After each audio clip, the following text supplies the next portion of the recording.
Good morning, ladies and gentlemen. I'm Nailish. He's Gautam. Good morning, ladies and gentlemen. I'm Nailish. And I'm Gautam. Here to talk about space rocket projectiles and how Max is involved in it. When we think about rocket projection and space travel, we tend to think it's in science fiction and based on only science, and it is a science topic. But it is quite the opposite. Max is a very important fundamental part of space travel, and Max is used in many parts that many people don't know. So we are here to talk about the parts that aren't really known to many people. For example, trigonometry is very widely used to find the distance between Earth and other planets and stars. And also, calculus is used to find out how much fuel is required in a rocket to make it to the moon, or how many revolutions it might take to escape the velocity and the gravitational pull, and how rigidity, how much the material that the rocket is made up of should be flexible or rigid. If you take rocket projection here, the Earth is a very simple rock.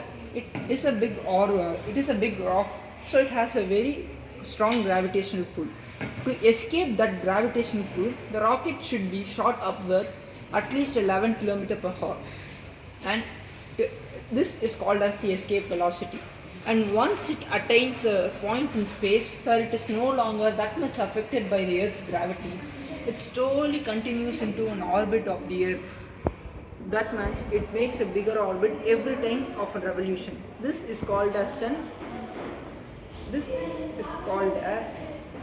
slingshot motion, whereas it uses the Earth's gravity pull to push itself away from the Earth.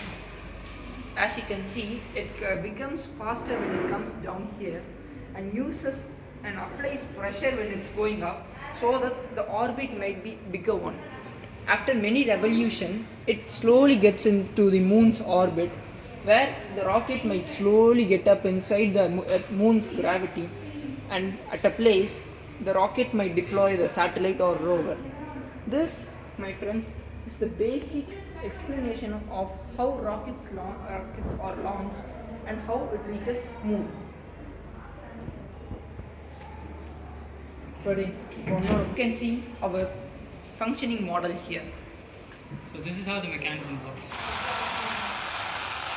As you can see, the Earth is spinning in another direction than the moon's rotation. They both have Opposite polar spins. and this helps in the slingshot mechanism.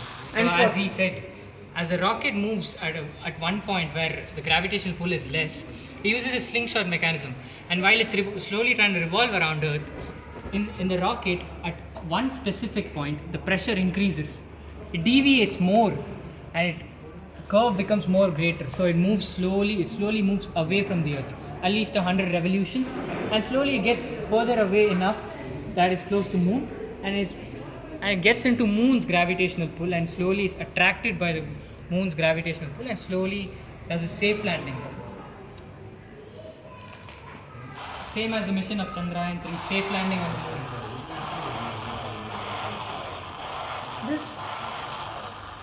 This is why Chandrayaan-3 took almost a month to land on moon, because to escape the Earth's gravity and its orbit, the Chandrayaan-3 at least had to do more than 100 revolutions, making the orbit bigger and bigger after each revolution, and getting inside the moon's orbit. But in the end, even after it took weeks to get into the moon, we still got valuable data. And there's a lot of mathematicians behind who has found many of these details, and they even found the presence of water in the moon. So we'd like to conclude our explanation.